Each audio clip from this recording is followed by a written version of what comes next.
So page 8. So we're gonna recommend a placeholder for the 450,000, right, for our vac truck. And Yes, Rick sir. has a lot of work to do to figure. Rick's gonna bring you back the 2 options, either a rebuild or a replace, and bids for both. Do I need to do anything with that? Right that in minutes, just that. They're recommending to do. So we're gonna put 450 in the budget. That's the number for the budget, but our procurement policies require bids for capital items.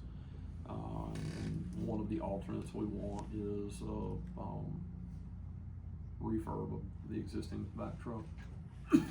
Why was the number 250 put in there? Because the last time I priced one of these, they were 250 grand. That's been over a decade ago, and that's how much the price has changed. Which blows me away. Really, 250 was a lot the last time I bought one of these. What's going down in price? Oh, TVs.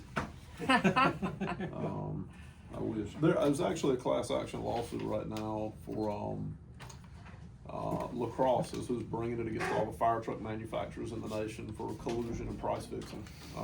Fire trucks have just gone up so much. It's insane. So there is a rate increase of $11.34 in the sewer base charges per quarter. So that's baked into your rate structure there. There's also a census down there on additions and deletions through the year. So, you know, this year, when you're looking at it, you have an overage because we went out to the digital meter system. So the number comparison does not make sense on this sheet. It just is how we have to track them for PSC. So next year you'll get a batch and it'll look right. So you got 2,766 customers. That's the important number. Going on to page 9, this is your streets budget. You have a couple of employees in your streets system. That is Mr. John Schrader. We retained him to work on streets, and you have a couple of snowplow drivers part-time that are included in this. Once again, you've got the inclusion of a legislative budget. The reason you don't see a 23 actual, a 24 actual, and a 25 budget, and a 25 year to date, and a 26 budget is because this is the first year this is being created as a standalone. So as time goes by, we will continue to add those columns so you can do the comparison. What we've done is pull over everything from DPW and insert it here. You've got, you know, How are these numbers created? they're pulled from the previous year. So that's what you're looking at.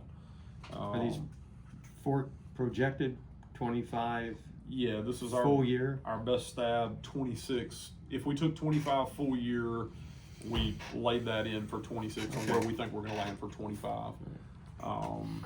So you've got wages and benefits included, contractual services. This is where the real work takes place. So 3 years ago, we put down a little bit of cold patch, and 2 years ago, we put down a little bit of cold patch. A little bit of hot patch. And then last year, we put down, I think, 20 ton of asphalt or something like that. And this year, we put down how many ton? I don't remember what it 300, was. close to it. We're getting closer to that. Yeah. I think it was 2 something at the last meeting. It's like Yeah. 250 or 260. So the purchase of that asphalt machine that you guys got, the hot box, has really allowed us to go and do some substantial work in improving road quality and then as a result ride quality throughout our village's streets. And we are using tools and techniques that haven't been done in this village before. And as a result of that, you're gonna get a lot more mileage out of your roadways for a lot lower dollar cost per mile. And it's taken us some time in doing to get this there. So, you know, kudos to Rick and all the guys for the hard work that's been put in, and John Schroeder in particular for staying on top of all this. So that $500,558 line item you're seeing there is effectively state aid. You're not adding local tax dollars here. These are not fungible monies that can be moved around elsewhere. This is what the state is providing you for road aid. And if you don't contribute at least 25% of that value annually, the state will cut your road aid number.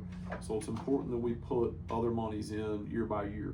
On top of this $500,558, you have another $163,000 in state aid that's coming into your capital account that so far we've used it for engineering to do East Main Street, and now Jefferson is next up on deck. So this year we were able to complete the Fairview subdivision. I would invite all of you in your own time to go ride all through Fairview. You will tell just by how many bumps you encounter. The part that we did last year that did not get work with our in-house asphalt machine versus the portion that got redone with our in-house asphalt machine. Like, it is night and day difference. You'll feel like going from riding in a beat up Chevrolet to a Cadillac, right? I mean, it's just a way smoother ride. So our plan is to continue to do that, where we backfill trenches and large alligator crack areas that can be repaired, and then fog seal on top of that. That gets us, basically a 5-year roadway extension to 7-year roadway extension at like a 8 or 9 street quality. It's the best you're gonna do for the money you have available. We will be bringing back to committee a proposal to contemplate a referendum in 2027, November 2026, for 2027. So it's gonna How be, many streets are gonna be in now? I don't know the number, Fred, but it's basically every failed roadway. So it's Jefferson and River and every road that looks lower quality than a 6. So we'll take that to referendum. Last time we did a survey, it's your whole neighborhood. The whole thing's shot back there. Jefferson all the way down. Is this based off of the current map? Yes. What is that referendum ask? It's gonna ask, based on the engineer's estimate, to levy taxes to reconstruct those roadways. As we work to get that plan further along, we'll bring you back the numbers. We've gotten one prelim estimate from Brett. We sent him back to rework some things. Some things need to be contemplated for long-term viability that we didn't necessarily get in, but we've been planning on for a number of years that show up in a master plan, which is bike connectivity around the village and sidewalk connectivity on some of those that don't have anything. So when we do the biennial stakeholder survey of the residents, the only thing that came back, the residents said they would support a referendum is Jefferson, right? But as we thought about, hey, how do we ask a question to voters that doesn't just fix Jefferson? If all we do is fix Jefferson, we will never get the money to be able to fix your neighborhood, right? But if we put Jefferson on the referendum with your neighborhood, everybody in your neighborhood votes for it and gets Jefferson. But everybody in Fred's neighborhood now also votes for it because they get to fix Jefferson. Teeth will rattle out of your head going down Jefferson on a motorcycle or an ambulance. It's just not, the road's awful.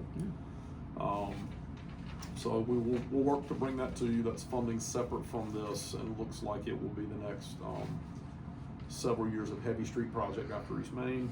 The money that you do have in here will go towards more trench filling, crack filling, and fog sealing in 2025, and those roads are included in the master plan. Going on past this, So what's the equipment operations for 35,000? trailer. Where are you? 9, bottom of page 9. it's, equipment operations. Trailer and minor equipment. Yeah, it's just everyday operations of Public Works. Going, buying stuff at Menards to fix this or that, and Yeah. it's just, Okay. Also, small Yeah. stuff. Going on page 10, you've got road salt. We throw a dart at a dartboard as to how much that's gonna be every year. Last several years, we've underspent what's in there. Is that because of the brine or because of weather or Because a of combination? Combination, but weather. We just haven't had to put down as much. My first year here, we went over like 20 grand because it was just a heavy snow yuck year. We had snow on Halloween. Yeah. So, at any rate, that batches out your total expenditures. I would like to have a bit of a conversation about street lighting, and that is you're spending $105,000 on street lighting. Not in my cul-de-sac.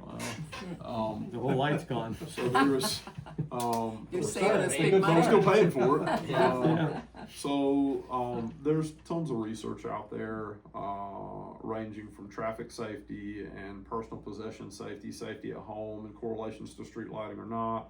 Well, I There's- mean, in our neighborhood, it's redundant because You all have Everybody your own. has. most Right. people have Right. a sensor on their Right, light because that's the way that they were when they purchased their light Right. from the developer. So, like in our cul-de-sac, you've got 5 lights plus right. when it ever comes Right. back, a street light. So, So it's very redundant. If there's no objection to the committee, we're gonna leave 105,000 in, because that's what we spent in the last year over it. We would like to work towards reducing the total number of street lights that are paid for with this budget.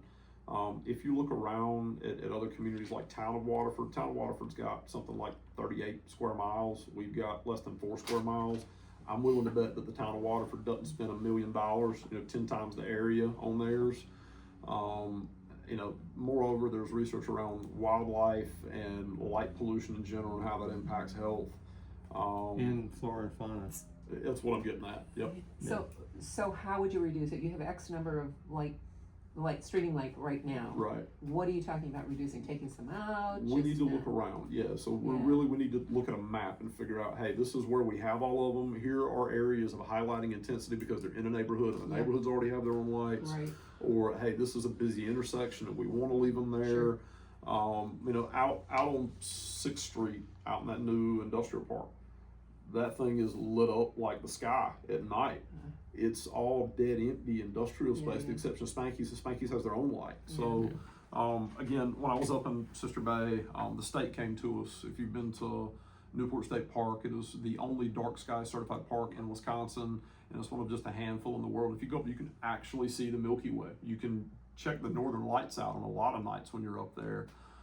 It's just so dark, and part of the way they achieved that is they came out to each of the communities and said, hey, we would ask you to really do dark sky lighting ordinances and not put up street lights and not do unshielded lights and not do uplighting on buildings, for decorative purposes.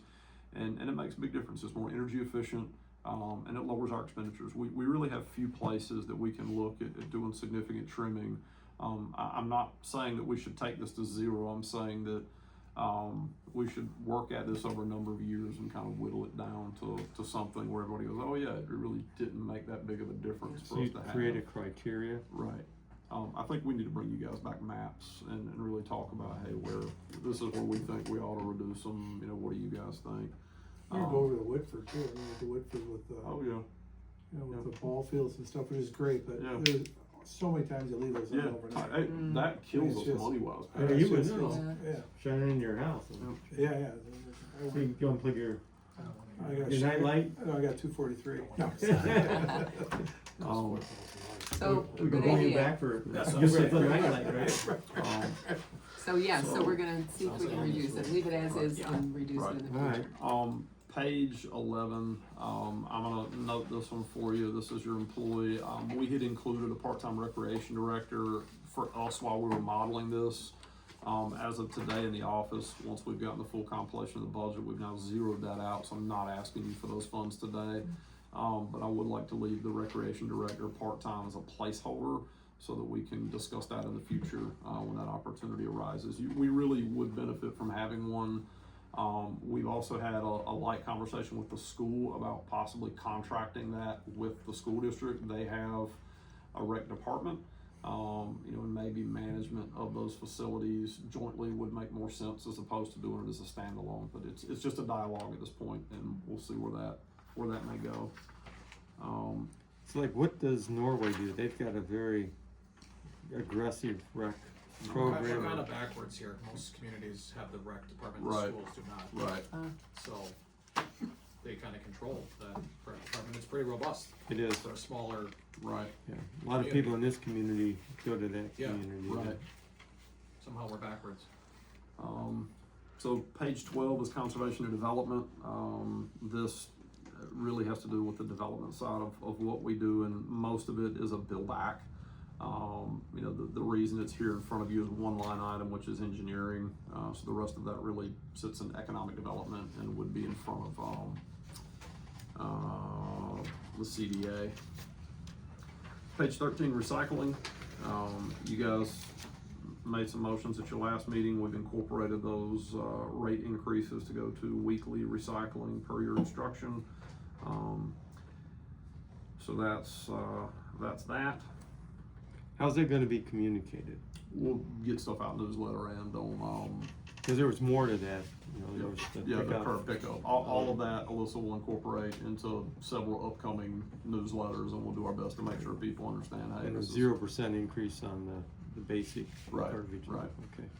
I'm gonna say this one, and you're gonna hear me say it again and again and again and again and again. I've operated 2 solid waste and recycling systems.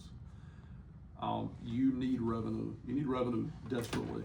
So on one hand, I've got Rick who goes, I don't want smelly garbage trucks in my shop, and I hear him. We don't want smelly garbage trucks in the shop. Every one of those plow trucks is a $230,000 truck. We don't use it except for snow plowing. So it's a really expensive thing that we have to have.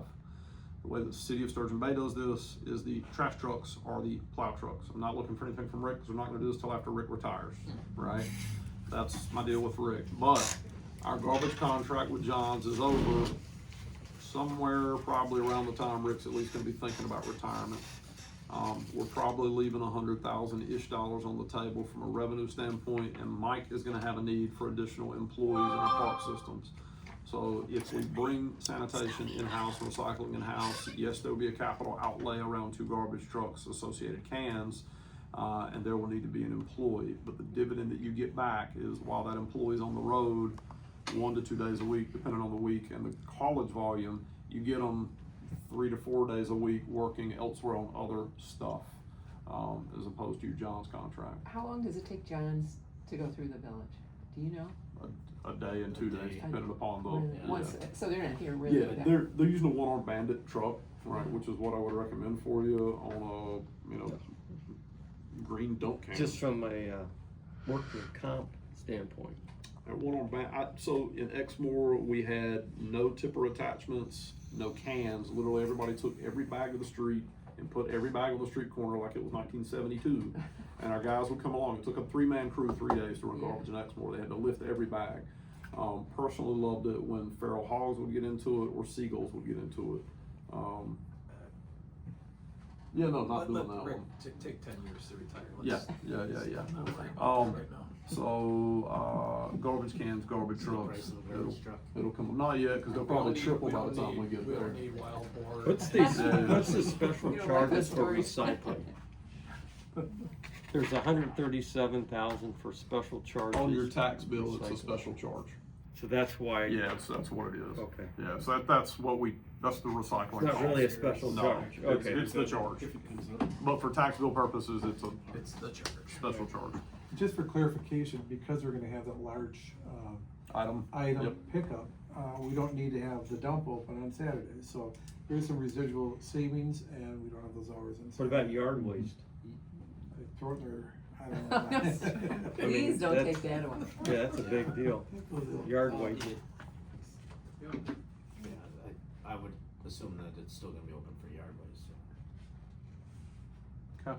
We don't take on a, We don't take items. yeah, we don't take large items on a weekly basis up here. Yeah. John's pickup takes a lot of stuff I did not think they'd take, so, I think it's a great I deal. mean, I'll take refrigerators, I'll take. yeah, stuff your couches, refrigerator full of Whatever. your yard waste. TVs. is- And after January 1, it's no charge.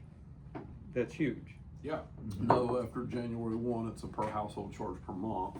Your garbage rate is not Right. changing, but every household's gonna pay another $1.95 per Yeah. month to have that It's a great deal. access. Service. Yeah. it is. What a deal. I'm not gonna get into it. I think I'm the only one that doesn't think it's a great deal, so I'm just gonna hold my tongue. Page 14, Riverside docks. You're doing great. So, we brought in $38,400 in revenue for the season. We're gonna budget another $38,400. We may bring in a couple of other rentals, depending upon how the season goes.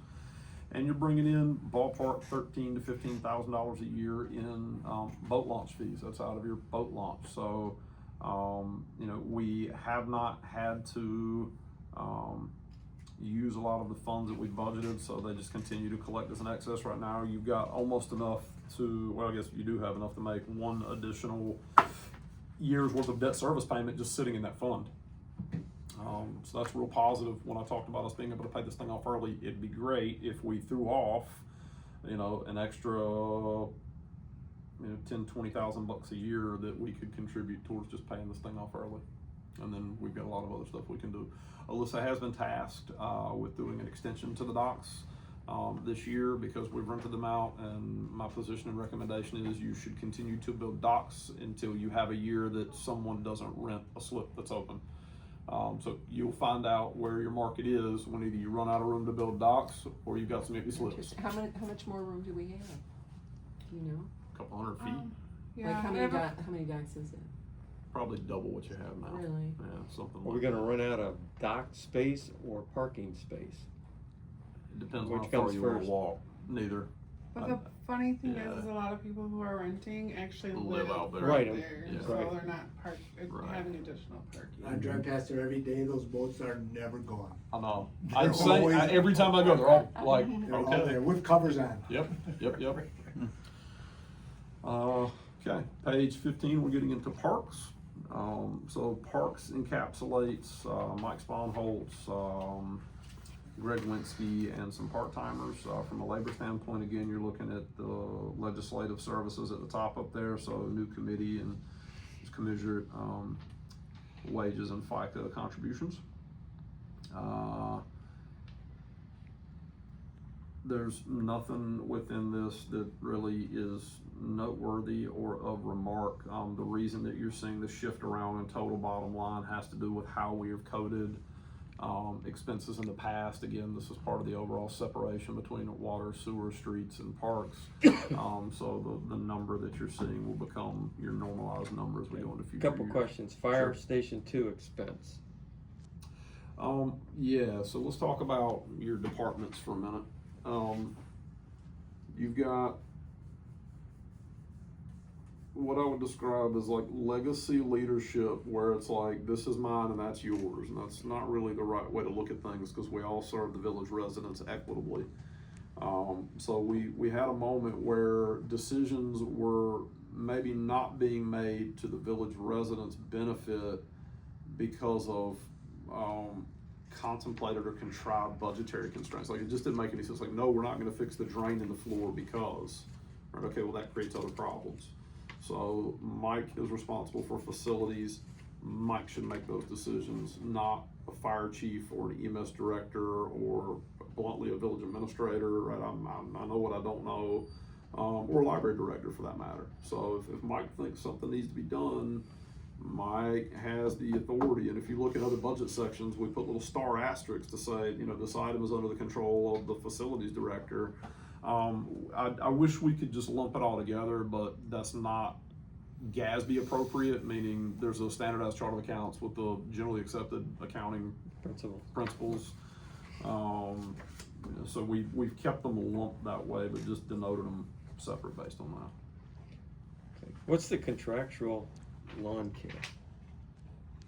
What is it, about 4,000? 4,200. We, every year, but this year, I would hire a lawn service to spray fertilizers on like the Whitford Park and stuff like that. We're gonna actually do it in-house now, what the amounts, the parks that we do, the guy actually died that did it, and so we don't have. Oh, the guy's spraying chemicals for a living. Yeah. There was a budget for like a little gator and then we're gonna tank, and we're as needed, we're gonna use that not just for that, for water pots. So that is to buy a tank and to buy whatever fertilizers we need here from Pendleton. I don't think I spent any of it this year yet, or a little bit of it. Yeah, no, it's showing 0 in June. You might have spent some after that. I've got one edit I'm going to ask you to make, which is on repair and maintenance other. When I was balancing the budget out, we need to suspend the power wash of the library piece, which is $10 grand. Okay. So I'm going to ask you to pull $10 grand as part of your recommendation out of the line that says repair and maintenance other. We always go through this process where we up things, we have big projects and things coming up. It's 22,000. Bottom of contractual services is a $22,000 amount. So we're gonna leave 12 in there. We're gonna reduce it by 10K. Trying to bring the budget in balance. We had a number of situations, that we work to correct, and so the best stab at the deficit is somewhere between 350 and 400,000. You know, the only time we get a full picture of that is when we close out for the year. So we've now been able to bring this thing to like a, you know, $40-ish thousand deficit, and that's not quite a rounding error with the size of the budget we've got, but I think we can do within a stone's throw of a balanced budget in 1 year's time, and that's a real positive thing. So you're taking 22 to 10 Yeah, they're taking 22 to 12. to 12 Yes, sir. because you're not gonna. Correct. An item that I'll bring up further down is tent maintenance. We managed to shred 2 tents in the span of 3 weeks, Yeah. 2 weeks. Bad straight line winds, bad thunderstorm, it just destroyed them. So we've got, you know, some replacement monies in there. We like to have one up and then one in reserve because those concerts are really important to the community, and if one goes down, you know, generally speaking, we can quickly turn it back around unless it, you know, happens on concert day, and then, you know, we're just out of luck. But because we had that backup top, we were able to get right back in the game, and they never missed a lick. So that worked out well. Any other questions on page 15? So where are you saving the money, the 10 grand? Just- Repairs and maintenance other. Well, we were gonna pressure wash the library. Hadn't, That was gonna be that expensive? hadn't Oh, it's the cleaned it. one side that's along the river. Yeah. We're gonna rent, Yeah. either hire it out or rent a piece of equipment, cause there's no way you can get a ladder up on that with the No. ladder there. Right. So I was gonna, it's like a 80-foot, 90-foot lift you put on the bridge, it's like $6 grand, $7 grand just to rent the lift. And then we do it, or we could take that 10 grand and hire a company to do it.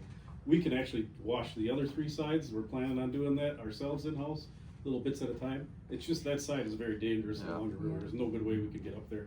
There's no way we could put a lift in, so that's just gonna be expensive, and that side really needs it, so. Okay. Going on page 16, there's really nothing of note here other than, your park impact fees are directly related to new growth and development. There's a lead cycle of like 18 to 24 months for a project that's contemplated to make its way onto, you know, construction, eventual occupancy. Things really don't look great in the economy. My phone is not ringing. We've got 2 projects that Adam and I have been working on. One of them's like right at the touchdown line but hadn't crossed it, and another one's just getting started. And that's really all the new stuff we've got. Newman got exempted from park impact fees in consideration of transfer of the old degrade mine site and the associated wetland areas over there. And that's really where your growth and development's coming from. The other big source that we've had in past years has been Belinsky. Frank Belinsky died 2 months ago, I think. And so anything that they were contemplating over there in terms of new development seems to have just kind of come to a halt while they figure out what comes next. It's So like there's like 8 buildings staked out. Yeah, I did see some big no, flags. I'm talking about their I new, know. yeah, Well, that's at least their flag. yeah. Yeah, but the rest, yeah. Yep. Yeah, they finally sold the 12 units they had. Mhm. Page 17, we would not typically ask the DPW committee to review TID stuff. So there are parts of this that are under your purview, parts of this that are not under your purview. So we're not looking at the totality of it. The portions that are pertinent to this entity are East Main Street and the reconstruction project there, and the stuff under capital outlay. So you've got $6,000 in a line item for inflatables. That's to add on to what we do for Boo Fest, and, you know, having inflatable mazes and amenities for that event to grow. We have $25,000 slotted for the Alcee Conservancy. It really can be a beautiful place. It was originally put down, has not been adjusted in probably 25 years. It needs a little bit of love to get it up to where it needs to go. We are at the staff level pulling the $180,000 village.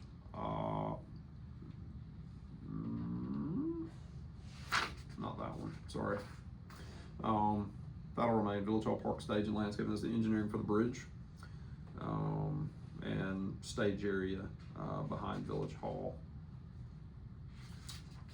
So we're gonna talk just a little bit about East Main Street and recommendations and what you guys wanna do. Will you kick that one off? Really?